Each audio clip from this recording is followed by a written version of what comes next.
en esta saga de lecturas de libros sobre la paternidad. Qué bueno que estén por acá. Me dedico más que nada a la cámara principal, que es la que está grabando, gracias a la gente que se conecta por las redes sociales para vernos. Nuestra intención, como siempre venimos hablando, es generar conciencia sobre la importancia de ambos progenitores, bien, tanto de madre como padre, pero principalmente siempre nos enfocamos en los papás, porque suelen ser los que en la sociedad moderna, si bien se están haciendo algunos cambios, son los que se descartan, ¿no? Los que cuando se produce algún tipo de distanciamiento entre la pareja, suelen quedar un poco más relegados o desvinculados del día a día con sus hijos. Esto trae efectos negativos tanto para su hijo, a sus hijos, sus hijas, a los padres.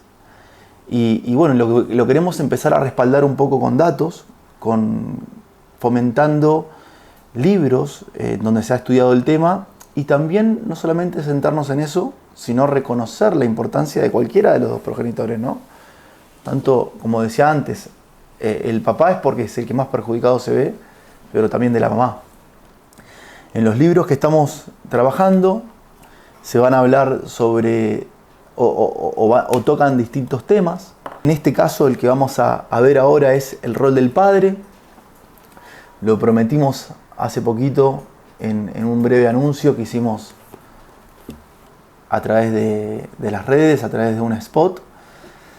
Y bueno, introduzcámonos directamente en este libro, que van a poder ver comportamientos sugeridos, van a poder ver distintas etapas de crianza de los hijos, van a poder ver cómo la relación se va modificando, siempre todo visto desde el lado del amor y la ocupación por nuestros hijos e hijas.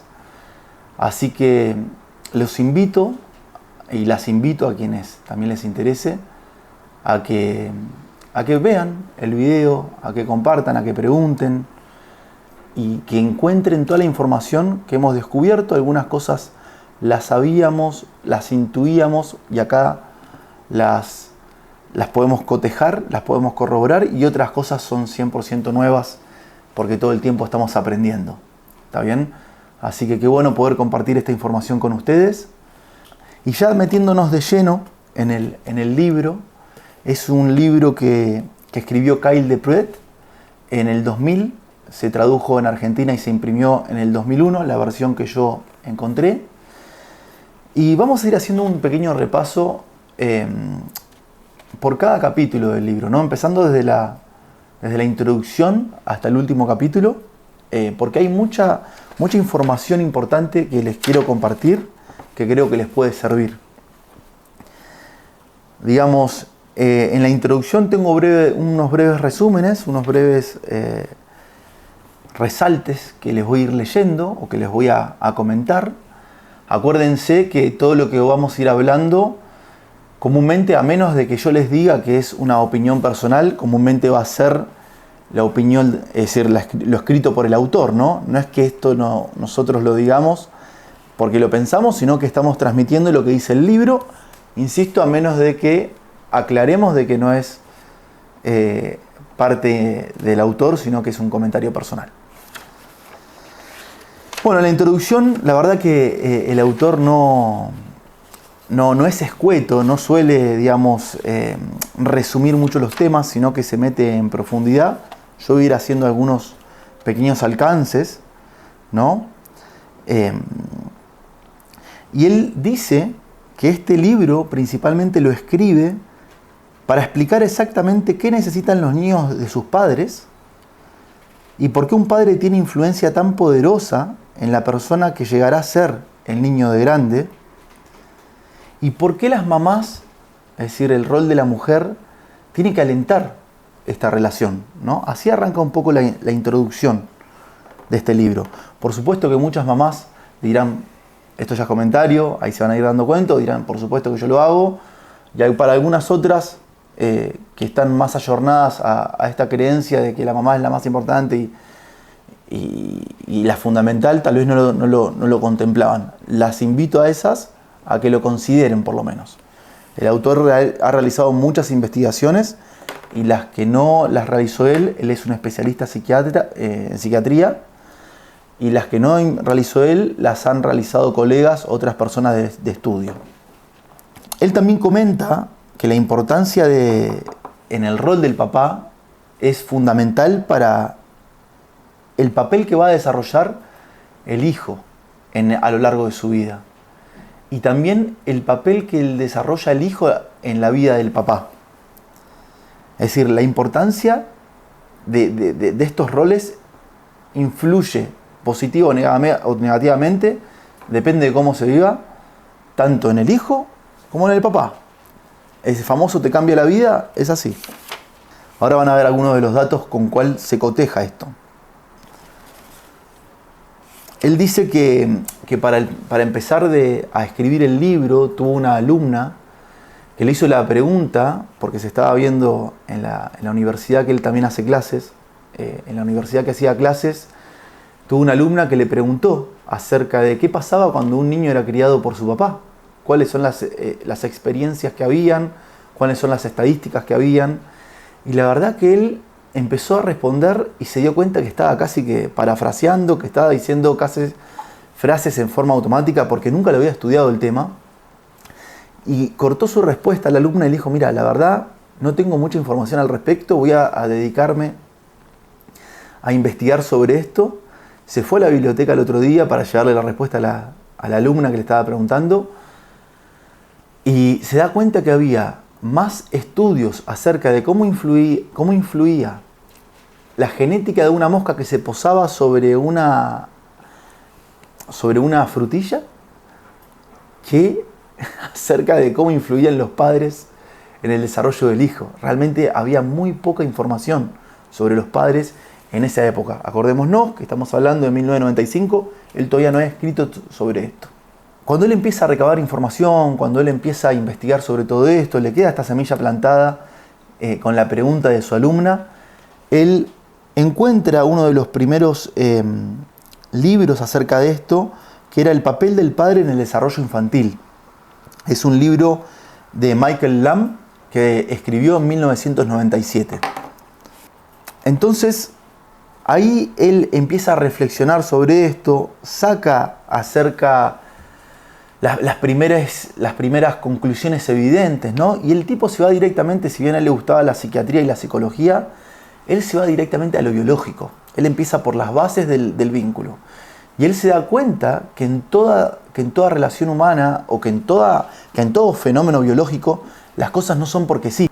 Y él dice que si la biología te da un papá y una mamá, la biología no se suele equivocar, no se equivoca, por lo cual él va a tratar de explicar cuáles son todos los argumentos y cuáles son todos los encuentros, las investigaciones que se han realizado que fundamentan la importancia y el rol del padre como es el libro denominado. Dicen que las fuerzas que nos unen con nuestro hijo son fuerzas físicas, fuerzas biológicas, fuerzas emocionales y que arrastran, como habíamos dicho anteriormente, tanto a los niños hacia los hombres, hacia los padres, por supuesto hacia las madres, pero acá nos vamos a centrar en el hombre, en el rol del padre, la mayoría de las veces, por eso lo digo de esa manera. Pero es una fuerza física y emocional que se atraen mutuamente y que esto tiene el fin de perpetuar y de configurar, además de enriquecer la vida de cada uno de estos protagonistas. Bien, ellos empiezan a descubrir que a las 6 semanas ya el bebé puede conectar con la voz de su papá. El bebé ya identifica claramente la voz de su papá. A las 8 semanas puede identificar y anticipar las diferencias claras que suele haber en la forma de cuidarlos y de tratarlos que tiene su mamá o su papá. Otra cosa que el autor resalta en esta introducción para que nosotros empecemos a darnos cuenta qué es lo que se va a tratar en el libro es que los niños a menudo dicen la palabra papá primero o el sonido sobre padre primero que el sonido de las madres. Él trata de explicar este fenómeno que suele ser porque a la madre la sienten como parte de ellos mismos y con el padre se empiezan como a diferenciar. Se dan cuenta que es un agente externo o el agente externo principal, porque el vínculo con la madre está tan apegado. Esta es una interpretación de él, no quiere decir que sea científica, pero él cree que es porque a la madre la siente como parte de sí y al papá está aparte, y tratan de comunicarse, de llamar, y siempre hacer como tratar de acercarse a su papá. Por eso empiezan a decir, en la mayoría de los casos, primero papá que mamá. Después, cuando dice que los niños ya empiezan a caminar, en esta introducción que estamos haciendo, son especialmente expresiones instintivas en la necesidad de ir al encuentro de su padre. También lo buscan en esa etapa, dicen su nombre cuando él no está. Se intrigan o se alteran al oír la voz de su papá en el teléfono. Esto puede ser que le haya pasado a alguno de ustedes, a alguna de las mamás también cuando llaman al padre de sus hijos. Y también pasa que con el papá empiezan a explorar y a descubrir cada centímetro de su rostro, lo miran, lo observan, lo palpan. En esa edad, ¿cierto? En cuanto a la edad escolar,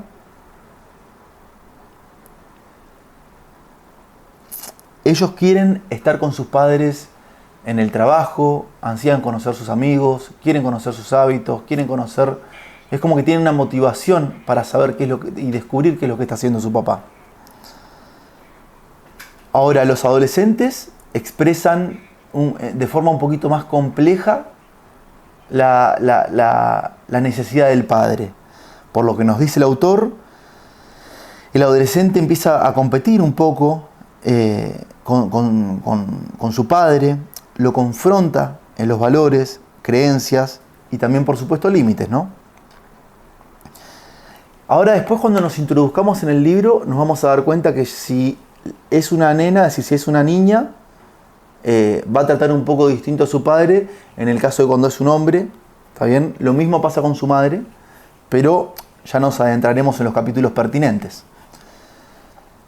Bueno, y por otro lado dice que la contribución del niño en la relación padre-hijo es una respuesta absoluta a la contribución que el padre ha realizado sobre esta relación, ¿está bien? Afecta demasiado cuán presente ha estado el padre, cuán preocupado está, a lo que el niño también va a responder, si bien el niño por instinto siempre suele ir en búsqueda del padre. Otra cosa importante que acá nos dice es que el niño cuyo padre haya cambiado regularmente los pañales, haya estado presente dándoles el biberón o ayudándolos a realizar el erupto que es necesario, o lo han acuñado para que se duerma, o lo han cambiado desde chico, adquiere como cierta reserva de fuerzas para enfrentar con la tensión y las frustraciones que va a convivir el resto de su vida, ¿no? Que se van a presentar por sí solas. Dicen que le da una acumulación de energía muy grande porque sienten como un amor recíproco. Acá van a darse cuenta que el autor habla mucho de investigaciones y empieza a nombrar a las personas que han realizado estas investigaciones, y dice que, bueno, hay un hallazgo en una investigación de Jay Belsky, en donde encuentra que la competencia como progenitores es más sensible a la satisfacción marital que la de las madres. Fíjate qué llamativo esto, ¿no? Un poco contrario a lo que nosotros creemos. Según esta investigación, un matrimonio mutuamente satisfactorio, para mí es un poquito controversial, así que lo voy a leer textual. Un matrimonio mutuamente satisfactorio parece ampliar los efectos positivos del padre, pero en el otro extremo, cuando son padres separados o cuando los matrimonios no son satisfactorios, los estudios demuestran que la capacidad de cuidar a los hijos de las mujeres de las familias y los matrimonios muy disfuncionales se resienten, poniendo el desarrollo del niño en grave riesgo. Y dicen que si el padre de semejante familia es capaz de funcionar razonablemente bien y sigue atendiendo emocional y físicamente a sus hijos, puede amortiguar para los hijos algunos de los efectos más omisos de esta disfunción. ¿Está bien? Dicho de vuelta para la gente de edición que está por acá, hay un hallazgo en esta introducción que él la resalta, que es de Jay Belsky, en donde encuentra que cuando una mujer se queda sola criando a sus hijos, puede ser que tenga las competencias pertinentes, pero no se da en la mayoría de los casos. Ahora, cuando sucede lo contrario, en la mayoría de los casos, cuando el padre queda solo, tiene las competencias para poder sobrellevar, para poder amortiguar, es la palabra que utiliza, más los efectos de la relación funcional entre los padres. Es bastante llamativo, sinceramente, ese dato, pero son datos de varias investigaciones que se han cruzado, muchas encuestas, ellos son psiquiatras y psicólogos, por lo cual estudian los casos in situ. Sinceramente a mí me llamó bastante la atención esta conclusión que dan. Entonces dice que los niños cuyo padre ha estado comprometido en su vida cotidiana tienen confianza en que el esfuerzo diligente da buenos resultados y en que las frustraciones no tienen por qué derrotarlos. ¿Está bien? Ojo, hay mamás que son súper empoderadas, son súper fuertes y lo llevan adelante también solas. Estos son datos estadísticos y de investigaciones. Se están hablando de mayorías. Después hay un estudio que es de John Snarrey, que hace durante 4 décadas, se hace un estudio durante 40 años y vuelca una conclusión muy breve, que dice que los padres que apoyan a sus hijas e hijos en formas menos convencionales, por ejemplo, alentando la competencia y las relaciones atléticas en niñas, que eso en aquel momento no era tan convencional, y estando emocionalmente cerca de sus hijos pequeños, ya que también no era lo más frecuente, tenían hijas con mayores grados de éxito en la escuela, el trabajo y la carrera, e hijos que finalmente obtuvieron más logros académicos y en sus carreras que en general que los hijos que los padres no los habían apoyado. ¿Está bien? O que los apoyaban en esta manera más convencional, en donde solamente mamá estaba en casa con los chicos, el papá un poco más despreocupado. Después dice que la necesidad de un padre a lo largo de la vida arraiga la noción de que los padres cambian a causa de... Bueno, repite un poco lo mismo, ¿no? De esto que estábamos hablando, que los padres cambian a causa de sus hijos, casi tanto como los hijos cambian a causa de sus padres. Esta es una relación muy directa. La verdad que la influencia que tienen en forma recíproca, vos ves un tipo solo hoy, de 60 años, que está alejado de sus hijos y lo más probable es que el tipo se aísle, lo más probable es que el tipo, cuando está solo, no tenga ese vigor por la vida, pase por momentos de decadencia, que el tipo que está en constancia y en constante movimiento o comprometido en la vida de sus hijos. También es una relación recíproca ahí que se da.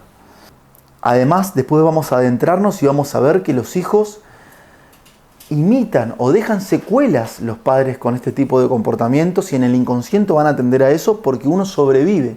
Al darle o al decirle a nuestro organismo biológico, estamos sobreviviendo, nuestro organismo biológico cree que las cosas se están haciendo bien, por lo cual uno tiende a repetir, si bien en muchos otros casos hay estudios que dicen que los niños tratan de hacer lo opuesto cuando tuvieron distancia o diferencias con la crianza de sus padres. Ahora, hay muchas otras cosas que tratamos de hacer diferente, pero también van a descubrir aquellos padres que creen que lo hacen mejor que sus papás, que hay muchas cosas que están repitiendo o muchos mensajes que sus papás les decían que también los están interpretando de la misma manera y tal vez ni siquiera son conscientes. Así que está bueno darle tiempo a estas cosas. Les agradezco acá a la gente que está metida en Facebook. Cualquier pregunta se puede hacer. La verdad que no estaría respondiendo hasta después de que empecemos, o por lo menos que terminemos cada capítulo. Acá hay una cosa muy interesante que el autor descubre. Dice que el mayor desafío de la competencia paternal de cualquier padre no es el envejecimiento, no es el ir creciendo y ir adaptándose, sino que es cuando se separa de la vida de sus hijos. Y lamentablemente los padres muchas veces sufrimos. Van a ver que solamente en unas estadísticas que no quiero hacer spoiler de otros capítulos, pero el 34% solamente de los chicos de 18 años en Estados Unidos llegaban a convivir con sus padres, en la misma casa. Me refiero a que el 34% de las familias de Estados Unidos seguían y se mantenían juntas, nada más, y comúnmente el otro 66% tenían siempre algún padre ausente o familias más disfuncionales. Así que estamos viendo que lo que acá dice el autor nos va a competir a muchos papás, ¿no? Nos compete a muchos papás, porque dicen que el desafío mayor no es cuando envejeces o cuando tenés que adaptarte a las distintas etapas, ya sea los primeros años, preescolar, preadolescencia, sino que es cuando vos te separás, ¿no? Cuando te separás de la vida de tus hijos, y muchas veces eso pasa cuando te separás de la madre, cuando te divorciás de la madre. Entonces, acá lo que va a conectarse el autor es que va a tener que dar cuenta sobre la importancia de este rol, ¿no? Que es un poco el nombre del título, ya que nos vamos a dar cuenta y va a tratar de hacernos conscientes del enorme costo que pagan los chicos y los padres cuando esta necesidad de vínculo paterna no es satisfecha o está dañada. Después hay un concepto de una broma que es bastante cruel, según el autor, en donde pone un ejemplo que el padre estaba con los chicos cada 2 fines de semana nada más, y le decía una persona que estaba en este juicio participando, no me quiero ir mucho a esa área, pero le dice: no se preocupe porque usted tiene mayor calidad de tiempo, no tiene mucho tiempo, tiene calidad de tiempo.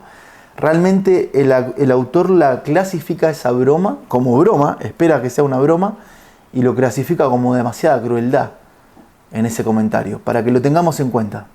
En un juicio se determina que el padre va a estar muy poco tiempo en el mes con sus hijos, y una de las personas integrantes que participaron en ese juicio le dice: no se preocupe porque usted va a tener mayor calidad de tiempo. Entonces el autor lo clasifica como una broma cruel, lo repito, una broma cruel y despiadada. Él quiere pensar que fue una broma. Entonces lo que él dice, que si está la separación de los padres, que hay un divorcio, no tendría que por qué este divorcio destruir, arruinar o afectar la relación que tienen los hijos con los padres con los hijos, que de hecho es lo que más aterra, según las investigaciones, tanto a hijos como a padres. Es esa sensación de pérdida mutua. Destaca el autor una frase de Zambra, que es una niña de 6 años, en donde habla de ella y de su hermano, y dice que es muy importante para ella, que es hermana mayor y tira siempre desde la protección a su hermano, ¿no? Una cosa linda que se da en la naturaleza y que también nos inculcan, que el hermano mayor siempre trata de proteger, algunos no, algunos sí, pero digo que ellos tienen que tener la libertad, dice la niña de 6 años, para querernos como necesitamos que nos quieran. Entonces esa libertad se refiere a una nena de 6 años, trata de expresar, a mi manera de interpretarlo, que esos vínculos no se entorpezcan, ¿no? Así que bueno, eso es principalmente lo que habla la introducción. Después la última frase que me gustaría destacarles es que cuando un hombre divorciado siente que incide esto es más que nada para las mamás, siente que incide significativamente en la vida de su hijo y en las relaciones cotidianas que tiene su hijo, es decir, siente que él está.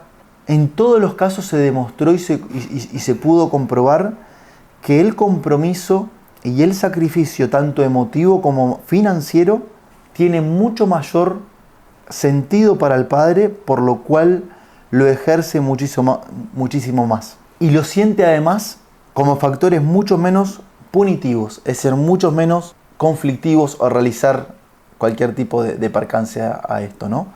También dice que es un poco más llamativo como estas mamás que de repente quieren alentar la paternidad cuando el padre un poco desaparece, ¿no? Se encuentran ya con un padre rendido por distintos motivos, o un padre alejado por distintos motivos, sin entrar en juicios, tratan de fomentar esta relación, y hay veces en los casos extremos opuestos que se da que cuando el papá trata de estar, y dicen que esto con el tiempo, según las estadísticas, los primeros años los papás tratan y después empiezan a desistir. Eso también es llamativo para que lo puedan ver en sus casos. Cuando se rinden, digamos, si bien los primeros años están muy presentes, después empiezan a bajar un poco eso. Y también explica el porqué, ya lo veremos en los capítulos a continuación, digamos.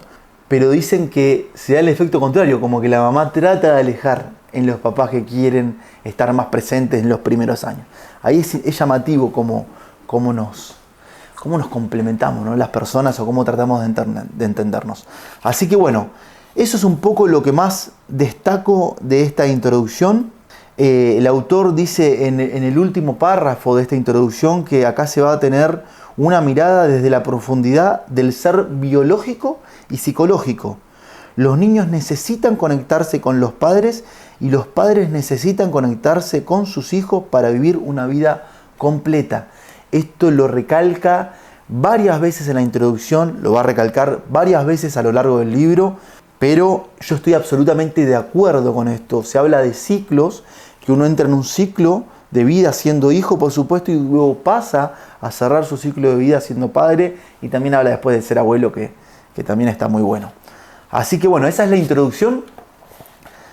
Por este lado ya vamos dándole cierre, así que si querés cortar acá un poco, Rolando, cerramos con la parte de introducción. La ideal sería, vamos a cortar un poquito el live y luego volvemos.